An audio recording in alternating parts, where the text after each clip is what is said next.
قرآن زندگی ہے، دستور بندگی ہے، ایمان کی تازگی ہے، یہ دل کی روشنی ہے۔ اعوذ باللہ من الشیطان الرجیم، بسم اللہ الرحمن الرحیم۔ ہدایت ٹی وی اسلام آباد اسٹوڈیو سے میں ہوں آپ کی میزبان رضا بتول۔ السلام علیکم ورحمۃ اللہ وبرکاتہ۔ ناظرین محترم، ماہ سیام بہار قرآن پروگرام میں اپنے تمام دیکھنے والے ناظرین کو خوش آمدید کہتی ہوں اور امید کرتی ہوں کہ آپ جہاں پر بھی موجود ہیں پروردگار عالم اپنا لطف و کرم بنائے رکھے۔ اور ماہ رمضان المبارک جو کہ ایک ایسا مہینہ ہے جو عبد اور معبود کے رابطے کو مضبوط کرنے والا مہینہ ہے، انشاءاللہ کہ اس کی فیوز، اس کی برکات اور اس کے تمام تر رحمتوں سے ہم مستفید ہو رہے ہوں گے۔ اور انشاءاللہ ناظرین کہ ماہ سیام بہار قرآن میں ایک دفعہ پھر سے بہت ہی خوبصورت عنوان اور ایک بہت ہی اہمیت بھرا پہلو کہ جس سے انسان غافل ہے۔ ہم تمام تر مخلوقات انسان پروردگار کی دی ہوئی نعمتوں کا اور ان کی تمام تر عطاؤں کا شکریہ تو ادا کرتے ہیں، لیکن ہم دی ہوئی سب سے بڑی نعمت جو انسان ہے، خود پروردگار عالم جس مخلوق کے بارے میں کہہ رہا ہے کہ میں نے جس کو خلق کرنے کے بعد کہا کہ میں احسن الخالقین ہوں، بہترین خلق کرنے والا ہوں، لیکن ہم اسی انسانیت کے پہلو سے بہت دور ہیں۔ انسان کی کیا اہمیت ہے، انسان کا کیا درجہ ہے، اور پروردگار جتنا حقوق العباد پر زور دے رہا ہے ہم اس سے بہت دور ہیں۔ جی ناظرین، ہمارے ماہ سیام اور بہار قرآن میں جو آج عنوان ہے وہ اچھائی اور برائی کا معیار کیا ہے، اور انسان جو اپنے اندر ایک خدائی صفت پیدا کرنے کی کوشش کرتا ہے کہ بنا جانتے ہوئے، بنا پہچانتے ہوئے، بہت معذرت کے ساتھ ہم تمام انسان ایک بری صفت کے بہت زیادہ قریب ہیں، وہ یہ کہ ہم انسانوں کے لیے بہت زیادہ یہ رائے قائم کرتے ہیں کہ یہ انسان اچھا ہے اور یہ انسان برا۔ در حقیقت اگر سوچا جائے اور سمجھا جائے تو اچھائی اور برائی ایک ایسی خصوصیت ہے، ایک ایسی صفت ہے جو انسان کے اندر موجود ہوتی ہے، نہ کہ اس سے انسان برا یا اچھا قرار پاتا ہے۔ اور خود انسان میں انسانیت کا دائرہ اتنا وسیع ہونا چاہیے کہ انسان کو خود انسان سے نفرت نہیں کرنی چاہیے، بلکہ اس میں موجود جو برائی ہے اس سے نفرت کرنی چاہیے، اور انسان میں جو موجود اچھائی ہے اس کو دوست رکھنا چاہیے۔ خود پروردگار عالم بھی قرآن کریم میں بارہا کبھی صالحین، کبھی صادقین، کبھی شہداء، کبھی علیین، اتنے خوبصورت درجات کے بارے میں ذکر کرتا ہے۔ وہ درجات کیوں ہیں؟ کیونکہ رب پروردگار کی بارگاہ میں بھی ایک پیمانہ ہے جو اچھائی اور برائی کا میزان ہے، جس میں پروردگار عالم دیکھتا ہے کہ جو انسان نیکیوں کو اپنے قریب کرتا چلا جاتا ہے اور اپنے قلب کو پیور اور خالص کرتا چلا جاتا ہے، اس کے لیے رب کبریاء نے ایک درجات بنا دیے۔ کبھی وہ صالحین کی صورت میں نظر آتے ہیں، کبھی وہ صدیقین کی صورت میں نظر آتے ہیں، کبھی علیین کے مقام پر نظر آتے ہیں، اور پھر خدا انہیں بشارت دیتا چلا جاتا ہے۔ اسی طرح جب پروردگار عالم دیکھتا ہے کہ کوئی انسان برے اعمال انجام دے رہا ہے تو اس کے لیے کبھی ظالمین، کبھی فاجرین، کبھی فاسدین، ان کی طرف اشارہ کرتا چلا جاتا ہے۔ اسی طرح انسان بھی اپنی زندگی میں ایک معیار بناتا ہے، پر انسان کے معیار میں اور خدا کے اچھے اور برے تشخیص کرنے میں بہت فرق ہے۔ انسان جس عنوان پر اچھائی اور برائی کا انتخاب کرتا ہے یا اس کو کوشش کرتا ہے معین کرنے کی، وہ انسان کی اپنی ذاتی صفات میں سے ہے۔ جس کو وہ پسند کرتا ہے وہ دوسرے انسانوں میں ڈھونڈنے کی کوشش کرتا ہے، اور جب دوسرے انسان میں وہ صفت اس کو نہیں ملتی تو وہ اس پر برائی کا ایک ٹائٹل لگا دیتا ہے کہ یہ انسان برا ہے۔ پر آج اس پروگرام کا مقصد یہی ہے کہ ہم جان سکیں کہ خود اچھائی اور برائی کا کیا معیار ہے۔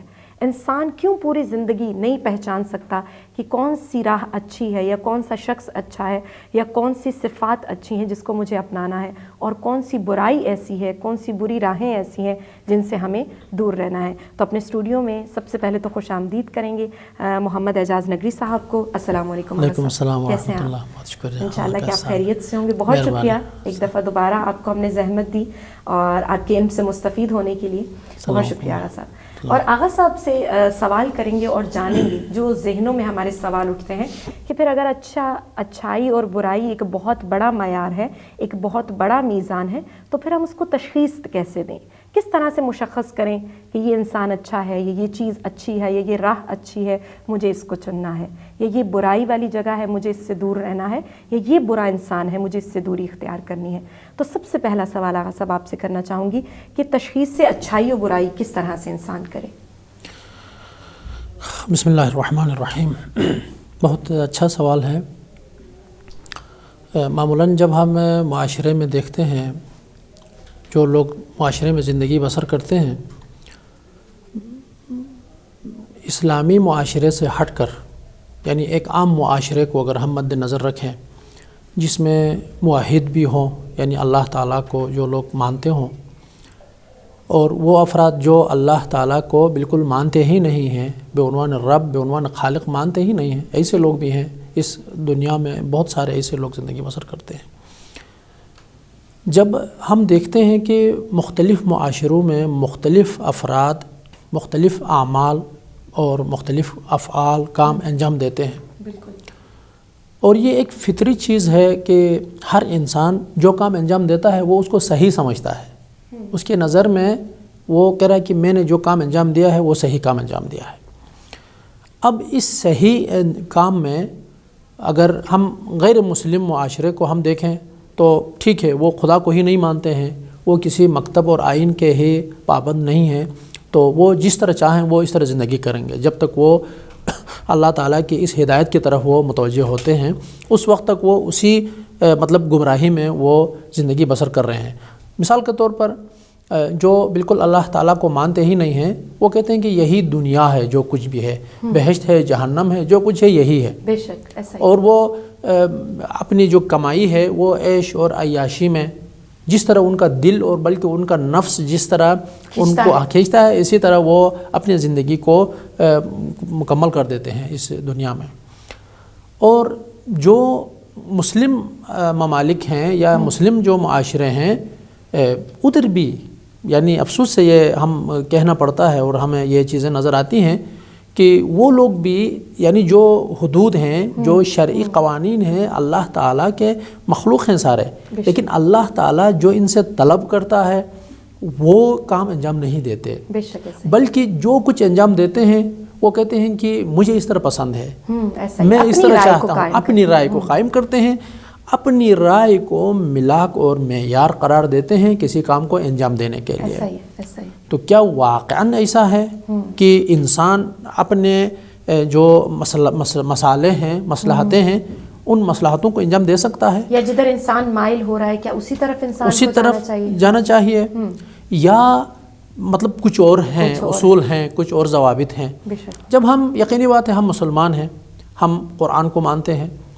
تو جب قرآن مجید کو ہمیں دیکھنا ہوگا کہ وہ افراد جو کہتے ہیں کہ نہیں ہم جو چاہتے ہیں وہی ٹھیک ہے، جی، جو ہم چاہتے ہیں وہی صحیح کر رہے ہیں، ایسا ہی، تو کیا اللہ تعالیٰ نے ایسے افراد کو ایسی اجازت دی ہے اور ان کا کہنا صحیح ہے، ان کا کرنا کیا صحیح ہے؟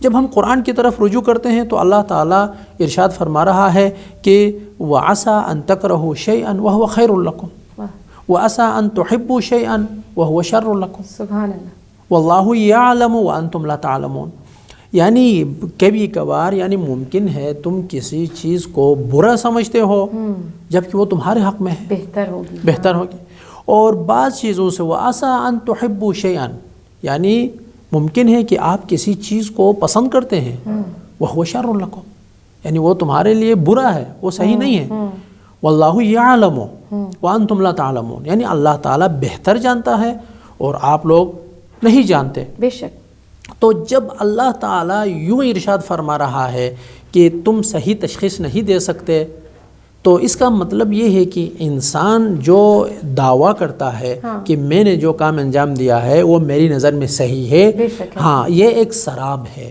یہ حقیقت پر مبنی نہیں ہے۔ خالق انسان خود کہتا ہے، وہ انسان کے ہر فکر سے، انسان کے وجود سے، انسان کے افکار اور اعمال کو وہ بہتر جانتا ہے چونکہ خالق ہے۔ اگر اس دنیا میں اگر کوئی مشینری بنا لیتا ہے تو اس کو پتہ ہے کہ اس مشینری میں کیا کچھ ہے، کیا کمالات اس میں ہیں، کیا خامیاں ہیں، وہ بہتر جانتا ہے۔ جب کوئی حد سے زیادہ تعریف کرے گا تو بنانے والے کو پتہ چلتا ہے کہ یہ جو تعریف کرتا ہے وہ حد سے زیادہ تعریف کرتا ہے۔ یہاں پر بھی جب انسان کہتا ہے کہ نہیں میں اس طرح پسند کرتا ہوں تو میں اس طرح کرنا چاہوں گا، یہی صحیح ہے، یہ اللہ تعالیٰ کے اس فرمان کے ساتھ ٹکراؤ رکھتا ہے۔ اللہ تعالیٰ فرما رہا ہے کہ وَعَسَىٰ أَن تَكْرَهُوا شَيْئًا وَهُوَ خَيْرٌ لَكُمْ یعنی جس کو تم پسند نہیں کرتے ہو سکتا ہے وہ تمہارے لیے بہتر ہو، خیر ہو اس میں، اور جس کو تم پسند کرتے ہو سکتا ہے وہ تمہارے لیے وہ شر چھپا ہو۔ تو اس کا مطلب یہ ہے کہ اللہ تعالیٰ کے اس فرمان کے مطابق انسان تشخیص نہیں دے سکتا ہے نیک اور بد کو۔ ایک اور آیت شریفہ کی طرف جب ہم رجوع کرتے ہیں، اللہ تعالیٰ ارشاد فرما رہا ہے وَلَقَدْ ذَرَأْنَا لِجَهَنَّمَ كَثِيرًا مِنَ الْجِنِّ وَالْإِنسِ، یعنی ہم نے بہت سارے انسانوں کو اور جن کو ہم نے خلق کیا ہے لِجَهَنَّمَ، جہنم کے لیے۔ کیوں جہنم کے لیے خلق کیا ہے؟ فرمانے کہ لَهُمْ قُلُوبٌ لَا يَفْقَهُونَ بِهَا، یعنی ان کے لیے دل ہیں لیکن تفقہ نہیں کرتے، وہ تدبر نہیں کرتے، وہ اللہ تعالیٰ کی نشانی میں فکر نہیں کرتے، یعنی دل سے جو استفادہ کرنا چاہیے وہ اس دل سے استفادہ نہیں کرتے۔ وَلَهُمْ أَعْيُنٌ لَا يُبْصِرُونَ بِهَا، ہم نے ان کو آنکھیں دی ہیں، ان کی آنکھیں ہیں، وہ بصارت رکھتے ہیں لیکن بصیرت نہیں رکھتے ہیں۔ آگے بڑھ کر فرما رہا ہے کہ وَلَهُمْ آذَانٌ لَا يَسْمَعُونَ بِهَا، اور ان کے لیے کان ہیں لیکن اس کان سے جس حقیقت کو سننا چاہیے وہ اس حقیقت کو نہیں سنتے۔ بس یہاں پر اللہ تعالیٰ نے جو فرمایا کہ آپ حق اور ناحق کو، اور اسی طرح خیر اور شر کو، اور اسی طرح نیکی اور برائی کو جب آپ لوگ تشخیص نہیں دے سکتے، کیوں تشخیص نہیں دے سکتے؟ ان کے جو اعضاء اور جوارح تشخیص دینے کے لیے اللہ تعالیٰ نے جو قلب دیا ہے، جو بصیرت اللہ تعالیٰ نے دی ہے، اور جو بینائی دی ہے، اس سے کما حق استفادہ نہیں کرتے ہیں۔ اسی وجہ سے وہ اس زود گذر جو دنیا ہے، دنیا کے جو موقت اور وقتی زندگی ہے، وہ صرف اسی کو دیکھتے ہیں، اسی کو دیکھنے کے بعد جو دل کرے کہتے ہیں یہی اچھا ہے، جبکہ ہمیں جو میزان ہے، جو ترازو ہے، وہ صرف دنیاوی زندگی کو نہیں دیکھنا ہے، بلکہ ہمارا سفر آگے بڑھ جاتا ہے اس دنیا سے ہٹ کر، اور بھی مراحل ہیں اور عوالم ہیں، عالم ہیں، وہاں پہ ادھر بھی ہم نے جانا ہے، ادھر بھی ہم نے زندگی بسر کرنی ہے۔ تو چونکہ صحیح طریقے سے اس دنیاوی زندگی اور زندگی اخروی کو یہ لوگ مقایسہ نہیں کرتے، اسی لیے وہ حق اور حقیقت کو تشخیص نہیں دے سکتے ہیں۔ ناظرین، یہاں پر جیسے آغا صاحب نے بتایا کہ ضروری نہیں ہے کہ آپ جب اچھائی اور برائی کی کسی پر مہر لگا رہے ہیں یا کسی راستے کو اچھا یا برا کہہ رہے ہیں تو در حقیقت وہ اچھا اور برا ہو، یہ سب سراب ہے، انسان کے اپنی فکر کی بنائی ہوئی حقیقت ہے۔ اور اسی بنیاد پر ہی تو رسول خدا صلی اللہ علیہ وآلہ وسلم کے دور میں بھی، آغا صاحب آپ بھی بے شک اس کی تائید کریں گے کہ رسول خدا جو بات کرتے تھے لوگ کہتے تھے کہ یہ ایک ایسا سرور ہے کہ ہم کھنچے چلے جاتے ہیں اس کی طرف، حق بات تھی، لیکن کیوں تمام تر لوگ ان سے دوری اختیار کرتے تھے؟ کیونکہ وہ ان کے نفس کے مطابق نہیں ہوتا تھا۔ ہم انسان اپنے نفس کی خواہشات کے مطابق کسی کو اچھا اور برا کہتے ہیں، ہم چاہتے ہیں کہ جو ہمارے نفس کے ساتھ میل کھا رہا ہو، ملاپ رکھتا ہو، ہمارے لیے وہ چیز اچھی ہے، اور جو چیز ہمارے دل کو نہیں بھاتی، جو دل جس کو چیز کو تسلیم نہیں کر رہا ہوتا، ہم اس کو برا کہہ دیتے ہیں۔ پر در حقیقت آغا صاحب نے جو نقطے کی طرف اشارہ کیا کہ پروردگار نے جو ہمیں اعضاء و جوار دیے ہیں، اس میں سے آنکھیں ہیں، آپ کی بصیرت ہے، آپ کا دل ہے، پروردگار کہہ رہا ہے ان السمع والبصر والفؤاد کان عنہ مسئولا، تمہاری آنکھیں، تمہاری سماعت اور تمہارا دل میری طرف سے تمہاری جانب مسئول ہیں۔ یہ تمام تر جو آنکھیں ہیں، سماعت ہے یا ہمارا دل ہے، یہ پروردگار کی جانب سے ہمارے اوپر مسئول قرار پائے ہیں۔ اگر ہم ان تینوں کو استعمال کرتے ہوئے کسی راہ کا یا کسی انسان پر فیصلہ لگانا چاہیں کہ یہ اچھا ہے یا برا، تو ہم اچھی تشخیص دے سکتے ہیں، لیکن اگر صرف قلب کی سنے انسان اور عقل کو ساتھ شامل حال نہ رکھے تو انسان تشخیص نہیں دے سکتا۔ اگر صاحب جب ہم نے کہہ دیا کہ انسان کے لیے مشکل ہے تشخیص دینا کہ اچھائی کیا ہے یا برائی کیا ہے، یا کسی انسان کو بھی اپنے قریب کرنے سے پہلے وہ تشخیص نہیں دے سکتا کہ یہ انسان میرے حق میں بہتر ہے یا نہیں، تو پھر انسان کو ایسے کون سے اقدامات کرنے چاہیے کہ جس سے انسان اچھائی اور برائی کے معیار کو تشخیص دے سکے؟ جی ماشاءاللہ، یہاں پر سب سے پہلا جو مرحلہ ہے جس کے ذریعے سے انسان حق اور باطل کو یا خیر اور شر کو، اچھائی اور برائی کو تشخیص دینے کے لیے وہ قدم جو اٹھا سکتا ہے، وہ پہلے مرحلے میں یہ ہے کہ انسان اپنی فطرت کی طرف پلٹ جائے۔ اللہ تعالیٰ نے انسان کی فطرت میں جو خدا شناسی اور جو توحید شناسی اللہ تعالیٰ نے اس عظیم درواقع شناخت اور معرفت سے انسان کو نوازا ہے اس کی طرف انسان چلا جائے. کیوں؟ جب انسان عالم ذر میں تھا، انسان جب عالم الست میں تھا، اسی وقت اللہ تعالیٰ نے جب یہ ساری انسانیت حضرت آدم علیہ السلام کے صلب میں تھی، اسی وقت اللہ تعالیٰ نے پوچھا ہے، ان سے پوچھا ہے کہ کیا میں تمہارا پروردگار ہوں یا نہیں؟ الست اولا بربکم، کیا میں تمہارا پروردگار نہیں ہوں؟ تو سب نے کہا قالوا بلا شہدنا، ہم گواہی دیتے ہیں، ہم گواہی دیتے ہیں کہ آپ ہمارے رب ہیں. تو اللہ تعالیٰ آگے بڑھ کر فرما رہا ہے کہ میں نے یہ آپ لوگوں سے اقرار لیا ہے. کیوں؟ اس لیے کہ کل قیامت کے دن میرے وعدے کی خلاف ورزی کرتے ہوئے جب تم جہنم کے مستحق ہو جاؤ گے تو اس وقت نہ کہنا کہ خدایا ہم غافل تھے یا ہمیں پتہ نہیں تھا. یہ خدا شناسی کی جو بیج ہے وہ میں نے فطرت انسان میں ہی رکھ دیا ہے. تو معاشرے میں اترنے کے بعد، معاشرے میں قدم رکھنے کے بعد انسان کو اپنے فطرت کی طرف بڑھنا چاہیے. ایک یہ مرحلہ ہے کہ بس اللہ تعالیٰ نے اس آیے شریفہ میں انسان کو ایک لمحہ فکریہ دیا ہے، وہ یہ ہے کہ عالم ذر میں، عالم الست میں جب صلب حضرت آدم میں اے انسان جب تو موجود تھا، اس وقت میں نے تجھ سے یہ اقرار لیا ہے. لیکن یہ نہ کہنا کہ یہ نہ سوچنا کہ ایک دفعہ اقرار لیا ہے تو معاملہ ختم، نہیں، بلکہ سلسلہ جاری ہے قیامت تک. یعنی جو عالم الست میں تو نے میرے اس سوال کا جواب دیا ہے کہ تو ہمارا رب ہے، قیامت کے دن اسی کے بارے میں سوال ہوگا. تو پس دنیا اور آخرت کے درمیان آپس میں رابطہ ہے. سورہ زلزال میں جب ہم دیکھتے ہیں اللہ تعالیٰ ارشاد فرما رہا ہے یومئذ یصدر الناس اشتاتا لیروا اعمالهم فمن یعمل مثقال ذرة خیرا یرہ ومن یعمل مثقال ذرة شرا یرہ. یعنی یہاں پر یومئذ یصدر الناس اشتاتا یعنی قیامت کے دن ایک ایسا دن ہے کہ جس دن زمینوں سے، قبروں سے لوگ نکال دیے جائیں گے، ان کے جنازوں کو نکال دیے جائیں گے. لیروا اعمالهم یعنی دنیا میں انہوں نے جو کام کیا ہے ان کو اپنے اعمال دکھانے کے لیے ان کو قبروں سے نکال دیے جائیں گے. یہاں پر لیروا اعمالهم یعنی وہ اپنے اعمال دیکھیں گے وہاں پہ. یعنی دنیا میں جو کچھ انہوں نے کام کیا ہے وہ ایک کلپ کے شکل میں گویا ان کے سامنے رکھ دیا جائے گا. جب یہ ڈیجیٹل کیمرے نہیں تھے، جب یہ نظام نہیں چلتا تھا، اس وقت شاید انسان کو یہ سمجھنا شاید مشکل تھی.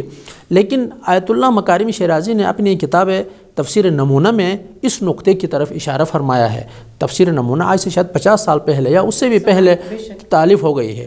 اسی آیہ شریفہ کے تفسیر میں یومئذ یصدر الناس اشتاتا لیروا اعمالهم وہ گروہ کے شکل میں انسان قبروں سے نکال دیے جائیں گے تاکہ اپنے اعمال دیکھیں.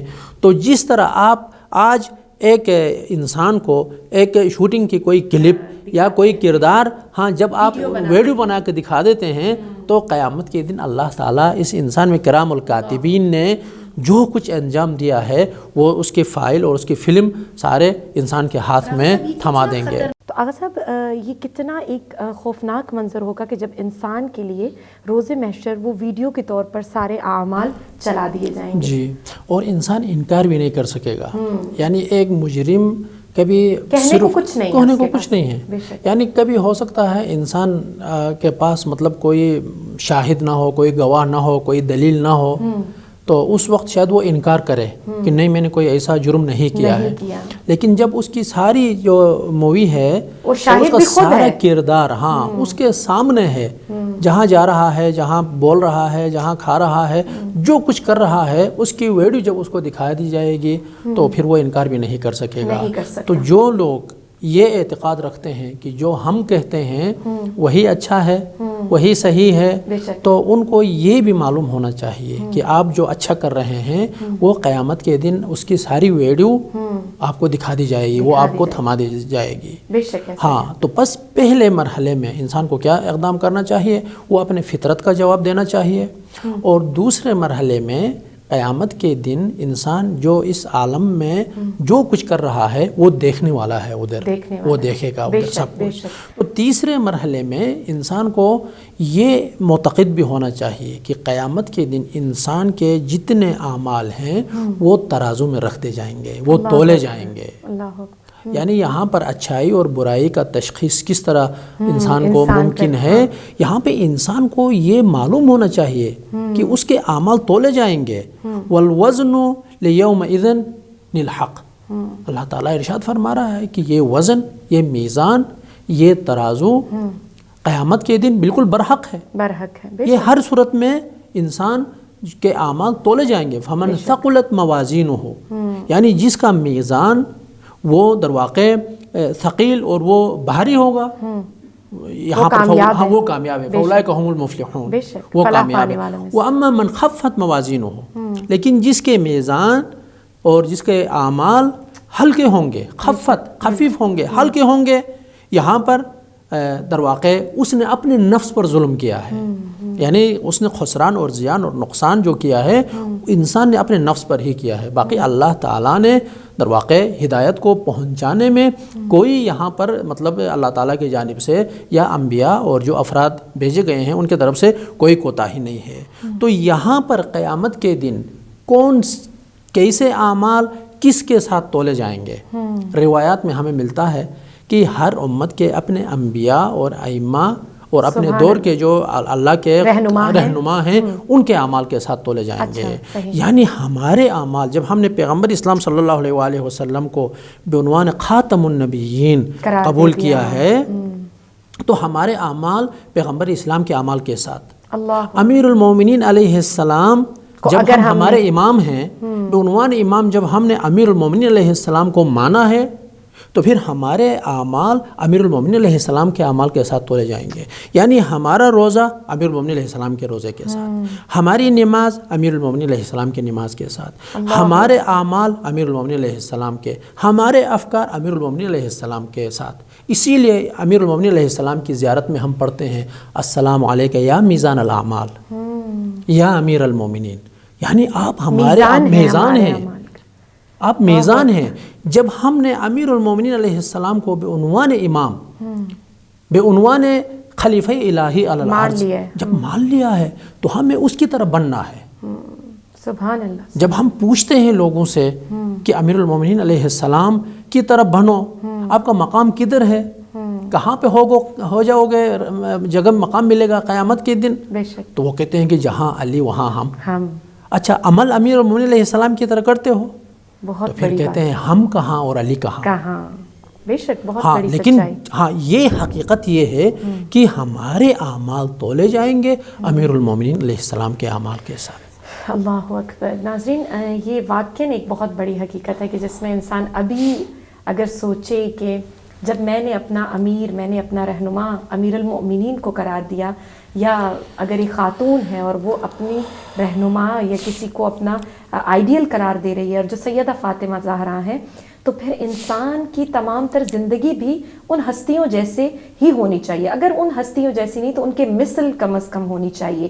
جناب سیدہ نہ صحیح جناب فضہ تو انسان بننے کی کوشش کرے، اور اگر امیر المؤمنین نہ صحیح میثم تمار تک تو انسان، اور جناب بہلول تک تو پہنچنے کی کوشش کرے۔ جیسے امیر المؤمنین علی ابن ابی طالب علیہ السلام بہت خوبصورت اچھائی اور برائی کا فرق واضح کرتے ہیں۔ کہا برائی کی مثال اس پہاڑ پر چڑھنے کی مثل ہے کہ اترنے کی، برائی کی مثال کیسے کہ جب آپ پہاڑ پر قدم رکھتے ہیں تو دوسرا قدم خود بخود نیچے کی طرف چلتا آتا ہے، کہ مطلب برائی کو امیر المؤمنین کہہ رہے ہیں کہ جب تم پہاڑ پر چڑھو گے تو تمہارا قدم پہلا اٹھتا ہے، دوسرا خود بخود اٹھتا چلا جا رہا ہے۔ برائی پہاڑ سے اترنے کی مانند ہے۔ اور کہا اسی طرح اچھائی وہ ہے کہ جب آپ پہاڑ پر ایک قدم رکھتے ہیں تو دوسرا قدم مشکل سے مشکل تر ہوتا چلا جاتا ہے۔ بے شک مشکل ہے، لیکن جو قدم آپ اوپر رکھتے ہیں ایک قدم کے بعد دوسرا قدم، وہ آپ کو کامیابی کی راہ پر گامزن کرتا ہے۔ برائی بے شک بہت عام ہے اور بہت ہی آسان ہے انجام دینا، لیکن در حقیقت آپ کا برائی کی طرف ایک قدم، دوسرا قدم آپ کو اٹھانا نہیں پڑتا، آپ بڑھتے چلے جاتے ہیں، جبکہ اچھائی میں کی ہوئی ایک کوشش، ایک مشکل قدم آپ کو ڈائریکٹ کامیابی کی منازل پر گامزن کر دیتا ہے۔ تو یہیں پر آغا صاحب آپ سے دوسرا سوال بھی کرنا چاہوں گی کہ جب انسان اچھائی اور برائی کے اقدامات ڈھونڈتا ہے یا اس کو تشخیص کرنے کی کوشش کرتا ہے، تو ایسی کون سی ہستیاں ہیں یا ایسی کون سی چیزیں ہیں جو ہمارے لیے معاون و مددگار بن سکتی ہیں کہ ہم ان سے یا ان کے توسل سے ہم اچھائی اور برائی میں فرق کر سکیں؟ جی، یہاں پر امام جواد علیہ السلام سے ایک حدیث ہے. امام علیہ السلام فرما رہے ہیں کہ المؤمن یحتاج الی ثلاث خصال، یعنی مومن تین خصلتوں کا محتاج ہے. ہاں، محتاج ہے یعنی نیاز مند ہے. یعنی ہر مومن جب وہ واقعاً مومن بننا چاہتا ہے یا وہ مومن ہے تو اس کے لیے تین خصوصیات کا ہونا ضروری ہے. توفیق من اللہ سبحانہ و تعالی، یعنی پہلی خصوصیت یہ ہے کہ اللہ کی توفیق اس انسان کے شامل حال ہو جائے. توفیق سے مراد کیا ہے؟ توفیق سے مراد یہ ہے کہ انسان، اللہ تعالیٰ نے جس مقصد کے لیے انسان کو خلق کیا ہے اور انسان اس مقصد تک پہنچنا چاہتا ہے، تو اس مقصد تک پہنچنے کے لیے انسان جب حرکت کرتا ہے، اپنے حرکت کا جب آغاز کرتا ہے، تو اللہ تعالیٰ اس کو ایک ایسی نصرت کرے جس کے ذریعے سے وہ اپنے منزل مقصود تک پہنچ جائے. یہ توفیق ہے. تو پس جو بھی انسان در واقع اللہ تعالیٰ کا یہ قرب الہی حاصل کرنے کے لیے وہ جب حرکت کرتا ہے تو اللہ تعالیٰ کی جانب سے انسان کو یہ توفیق شامل ہو. یہ پہلے مرحلے میں، یعنی انسان خود یہ دعویٰ نہیں کر سکتا ہے کہ میں یہ کروں گا. یعنی کرو، بے شک اللہ تعالیٰ کی توفیق جب تک نہ ہو، شامل حال نہ ہو تو انسان خود مستقل نہیں ہے. دوسرے مرحلے میں امام علیہ السلام نے فرمایا کہ وَوَاعِظٍ مِّن نَفْسِهِ، یعنی انسان کے اندر سے ہی ایک واعظ ہو، ایک نصیحت کرنے والا انسان کے وجود کے اندر ہی ہو. سبحان اللہ. وَقَبُولٍ مِّمَّنْ يَنْصَحُهُ، تیسرے مرحلے میں اس نصیحت کرنے والے کی مانے جو اس انسان کی نصیحت کرتا ہے. یہاں پر امام جواد علیہ السلام نے جو فرمایا ہے کہ انسان محتاج ہے ایک اندرونی واعظ کا، وہ اندرونی واعظ وہی عقل ہے. سبحان اللہ. وہ عقل ہے، کیوں؟ جو آپ کو نصیحت، جو آپ کو اندرونی نصیحت جو چیز کرتی ہے وہ عقل ہے. کلما حکم به العقل حکم به الشرع، یعنی عقل جو حکم دے دیتی ہے وہ شرع بھی در واقع وہی کہتا ہے. تو پس عقل اور شرع اور آئین الہی کے درمیان وہ رابطہ ہے. یہ ایک دوسرے کے مقابلے میں نہیں ہے بلکہ ایک دوسرے کے ساتھ ہے. تو یہاں پر انسان کو کبھی اندر کا ایک واعظ اور رہنما اور قائد کی ضرورت ہے، ایک اندرونی پیغمبر کی ضرورت ہے، بے شک وہ عقل ہے، اللہ تعالیٰ نے عقل دی ہے. اور ایک بیرونی طاقت ہے جو انبیاء علیہ السلام ہے. سبحان اللہ. تو عقل خدا اور انبیاء علیہ السلام کے ساتھ وہ رابطہ ہے. مطلب انسان کے لیے عقل اور رہنما کے طور پر ائمہ اہل بیت علیہ السلام، اہل بیت یعنی ہاں اندرونی رہنما عقل ہے، بیرونی رہنما انبیاء اور ائمہ معصومین علیہ السلام ہے. تو انسان ان چیزوں کا محتاج ہے. تو جو عقل کہے گی وہی در واقع باہر کا جو پیغمبر ہے، باہر کا جو رہنما ہے وہ بھی وہی کہے گا. سبحان اللہ. امیر المومنین علیہ السلام نے فرمایا اب کون ہمیں در واقع خیر اور شر کا در واقع وہ معیار ہمیں بتا دے گا؟ بس پتہ چل گیا کہ اندر سے عقل بتا دے گی، باہر سے ائمہ معصومین علیہ السلام ہمیں بتا دیں گے. امیر المومنین علیہ السلام نے فرمایا ما خیر بخیر بعدہ النار، یعنی جو بھی فعل، جو بھی کام یا جو بھی اچھی چیز جس کے اینڈ میں آتش جہنم ہو وہ خیر نہیں ہے. سبحان اللہ. یعنی جس کو آپ خیر سمجھتے ہیں اگر یہی خیر آپ کو جہنم تک پہنچا دے تو غلط آپ نے تشخیص دیا ہے. اچھا، ہاں وہ غلط آپ نے تشخیص دیا ہے، بلکہ وہ در واقع خیر نہیں ہے، وہ شر ہے جس کو تو نے خیر سمجھا ہے. آگے بڑھ کر فرما رہے ہیں کہ وما شر بشر بعدہ الجنہ، یعنی ایسا مطلب شر، ایسی برائی جس کے اینڈ میں جنت ہو تو پھر وہ برائی نہیں ہے. بس ملاک اور معیار یہاں پر کیا ہے؟ انسان کو کون سی چیز بہشت تک لے جاتی ہے اور کون سی چیز انسان کو جہنم تک لے جاتی ہے، بہت آسان طریقے سے. تو بس یہاں پر ملاک اور معیار مشخص ہو گیا. اچھائی اور برائی کا ملاک اور معیار، آپ کو آخری عاقبت بہشت آپ کی عاقبت ہوگی یا جہنم۔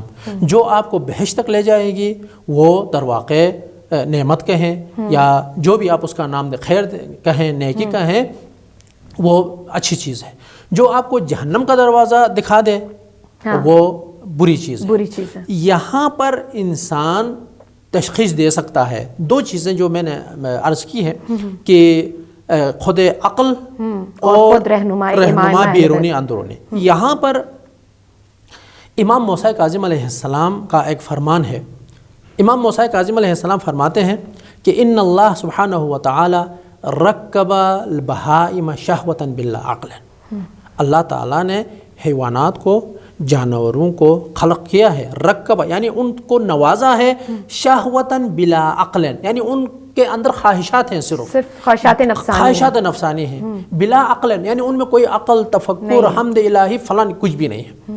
وَرَكَّبَ الْمَلَائِكَةَ عَقْلًا بِلَا شَهْوَةٍ، اور اس ملائکہ میں وہ عقل ہی عقل ہے، وہ اللہ کی اطاعت، عبادت، اللہ کے 24 گھنٹے وہ اللہ کی عبادت میں ہیں، ان میں خواہشات نامی کوئی شے ہی نہیں ہے۔ وَرَكَّبَ بَنِي آدم كِلْتَيْهِمَا، اس بنی آدم میں، اس انسان میں، ان انسانوں میں وہ حیوانات کی خصوصیت بھی پائی جاتی ہے اور ملائکہ کی خصوصیات بھی پائی جاتی ہیں، عقل اور نفسانی دونوں ہیں۔ تو من غلب عقلہ شہوتہ، یعنی وہ انسان جس کی عقل اس کی خواہشات پر غالب آ جائیں، فہو افضل من الملائکہ، وہ ملائکہ سے بہتر ہے۔ لیکن جس ومن غلب شہوتہ عقلہ، جس کی خواہشات اس کے عقل پر اگر غالب آ جائیں، عقل مغلوب ہو جائے، فہو کالانعام بل ہم اضل، وہ جانوروں کی طرح ہے بلکہ جانوروں سے بھی بدتر ہے۔ کیوں بدتر ہے؟ اس لیے افضل من الملائکہ کیوں ہے اور حیوانات سے بدتر کیوں ہے؟ افضل من الملائکہ اس لیے ہے کہ ملائکہ میں تو خواہشات نامی کوئی چیز ہی نہیں ہے، تو وہ ان کا کوئی کمال نہیں ہے۔ جب اللہ نے صرف عبادت کے لیے خلق کیا ہے تو ان کی کوئی کمال نہیں ہے، بس وہ عبادت کرتے رہے، بالکل ٹھیک۔ لیکن انسان میں در واقع مد مقابل قوت بھی پائی جاتی ہے، دونوں چیزیں ہیں، یعنی ایک کشمکش ہے، ایک جنگ ہے، ہمیشہ انسان کے وجود میں جنگ ہے۔ اب جیتتا کون ہے یہ مہم ہے، یعنی عقل انسان کے اندر عقل ہے تو نفس بھی ہے۔ عقل کہتی ہے خدا کی اطاعت کرو، نفس کہتا ہے شیطان کی اطاعت کرو۔ بے شک بے شک۔ اسی طرح بیرونی جو انبیاء اور پیغمبر ہیں، معصومین ہیں، یہ کہتے ہیں خدا کی اطاعت کرو، لیکن جو دشمن اسلام ہیں، جو دشمن خدا ہیں، جو دشمن انسانیت ہے، وہ کہتے ہیں شیطان کی پوجا کرو، وہ اللہ کے راستے سے دور کرنے کی کوشش کرتے ہیں۔ تو بس عقل یہاں پر انسان کا بیدار ہونا چاہیے تاکہ وہ اندرونی جو معاملات ہیں وہ اللہ تعالیٰ کے در واقع اطاعت میں انسان کو ابھارے، تاکہ اللہ کی اطاعت کرے، اور بیرونی جو انسان ہے، انسان کا جو مادہ ہے، یہ جسم ہے، یہ بدن ہے، یہ بھی اپنے اندر اتنی قوت ایجاد کرے کہ جو دشمن اسلام، جو دشمن خدا، دشمن پیغمبر ہیں، ان کا مقابلہ کر سکے۔ آغا صاحب بہت شکریہ، اتنی خوبصورت ابحاث اور اتنے خوبصورت مطالب جس سے آپ نے ہمیں آگاہ کیا۔ ایک دفعہ پھر سے آپ کا شکریہ ادا کرتے ہیں اور انشاءاللہ کہ آپ کو دوبارہ بھی ہم زحمت دیں گے ہر دفعہ کی طرح۔ ناظرین، واقعاً برائی اور اچھائی ایک ایسا معیار ہے، ایک ایسا میزان ہے جس کے حقیقی وارث اہل بیت علیہ السلام ہیں۔ حقیقت یہی ہے کہ اہل بیت علیہ السلام کی زندگی کو اگر انسان اپنی زندگی کا محور و مرکز بنا لے تو واقعاً اچھائی کا اور برائی کا راستہ انسان کے لیے بہت آسان ہو جاتا ہے چننا۔ اور جس طرح سے کہا جاتا ہے کہ تمام تر برائیاں اگر آپ کو پروردگار سے دور لے کر جا رہی ہیں اور اگر آپ محسوس نہیں کر پا رہے کہ یہ برائی ہے یا اچھائی، تو جو چیز آپ کو رب سے دور کر رہی ہے وہ واقعاً برائی ہے، اور جو چیز آپ کو محرمات سے بچا کر اہل بیت سے قریب کر رہی ہے وہ واقعاً اچھائی ہے۔ کاش ہم اس چیز کی تشخیص کر سکیں، اور دنیا اسی کشمکش میں ہے۔ جیسے آغا صاحب نے بتایا کہ پروردگار نے انسان کو عقل اور نفسانی خواہشات تو عطا کی ہیں، لیکن یہ جنگ وہی جیت سکتا ہے جس کی عقل اس کی نفسانی خواہشات پر حاوی ہو جائے۔ اسی عنوان کے ساتھ اور اسی ابحاث کے ساتھ سیدہ زہرا کی بارگاہ میں التجا کرتے ہیں کہ بی بی ہمیں اپنی تمام تر جو راہیں ہیں اور جو حق کی بارگاہ ہے اس میں آنے کی توفیق دیں اور اپنے ساتھ جڑنے کی اور متمسک ہونے کی توفیق عطا کریں۔ انشاءاللہ اپنے نیکسٹ اور اپنے نئے عنوان کو حاضر کرنے کے لیے اور اس تک پہنچنے کے لیے، تب تک کے لیے اپنے تمام دیکھنے والے ناظرین کی خدمت سے اجازت چاہتی ہوں۔ والسلام علیکم ورحمۃ اللہ وبرکاتہ۔ قرآن زندگی ہے، دستور بندگی ہے، ایمان کی تازگی ہے، یہ دل کی روشنی ہے۔ قرآن